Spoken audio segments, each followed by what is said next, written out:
Hi, it's me Pepper, hoping you will finish watching this video until the end. Dahil sa video na ito ay share ko sa inyo kung paano ako mag-apply ng chrome or mirror holographic powder na hindi makalat.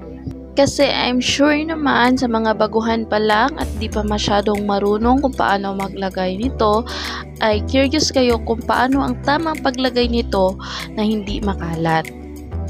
Ibibigay ko din ang best ko na magtagalog hanggang sa matapos ang video na ito dahil nung huling upload ko na Bisaya language ang ginamit ko ay marami ang nag-request dahil gusto nilang matuto ngunit di nila maintindihan kung ano ang sinasabi ko.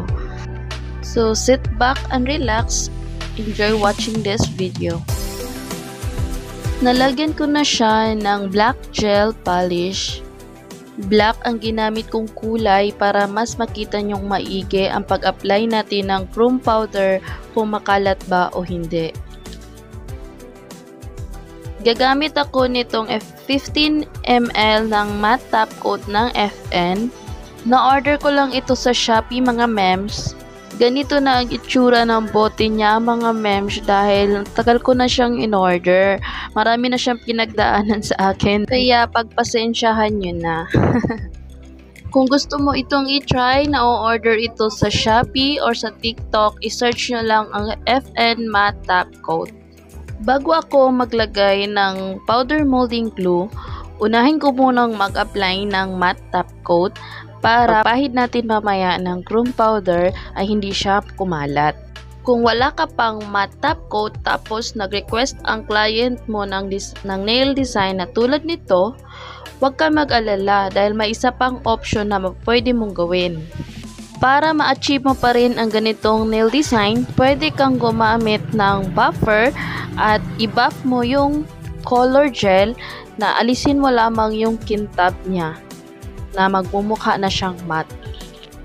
Tapos ko na siyang na-applyan ng matte top coat. So, ang next kong gagawin is patutuyuin ko ng 60 seconds para siguradong tuyong-tuyo talaga siya at pagpahid natin mamaya ng chrome powder, hindi siya kumalat. Kasi isa rin sa dahilan kung bakit makalat ang ating chrome ay dahil hindi masyadong natuyo ang ilalim or yung matte na nilagay natin. Pagkatapos mag-spray ako ng alcohol sa polish remover pads. Pagkatapos ko kasing mag-apply ng matte top coat at pag ito ay natuyo na, sinisigurado ko na maalis ko ang dulas or existing oil ng matte top coat na ginamit ko dahil isa rin ito sa posibleng dahilan na kumalat ang ating chrome. Para makabuo ng super shine mirror effect na chrome, ito ang ginagamit ko ngayon, ang CHI or CJI. Correct me if I'm wrong, hindi ko alam kung paano siya basahin ng tama. Magic Mirror Powder Molding Glue. Semi-solid na siya guys. Ibig sabihin, hindi siya runny gamitin.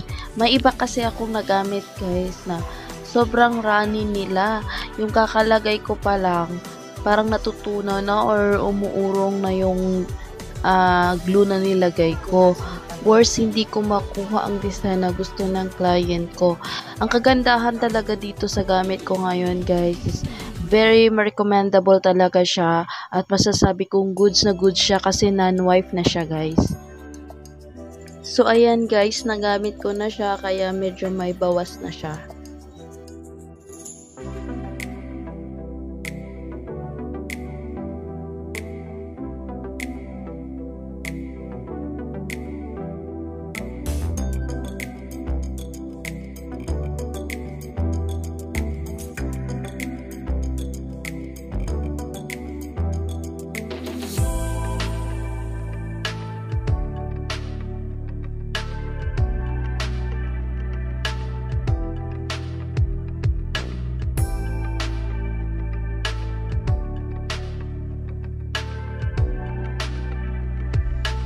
Para ma-achieve natin ang makintab na chrome, sa pagpapatuyo nito ay gumamit tayo ng 60 seconds. Sunod kong gagawin is mag-a-apply na tayo ng chrome powder. So, ang gagamitin ko is color gold kasi super in love talaga ako sa gold and black combination. Kaya ito ang napili kong ilagay.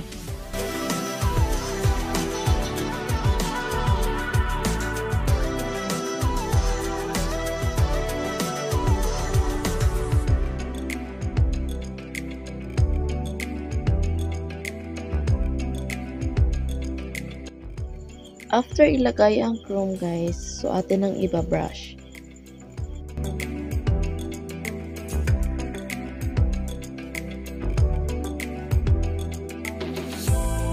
As you can see, ito na yung finished product.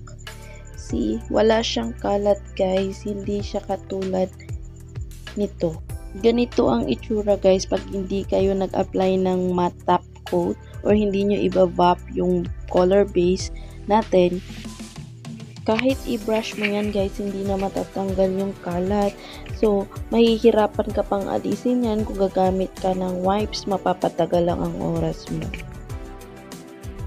Kung nagustuhan nyo po ang video natin for today's video, huwag nyo pong kalimutan mag-like and subscribe po kung bago lang po kayo sa aking channel, and don't forget to click bell all para lagi kang updated at makakatanggap ng notification pag may bago akong upload. Thank you for watching!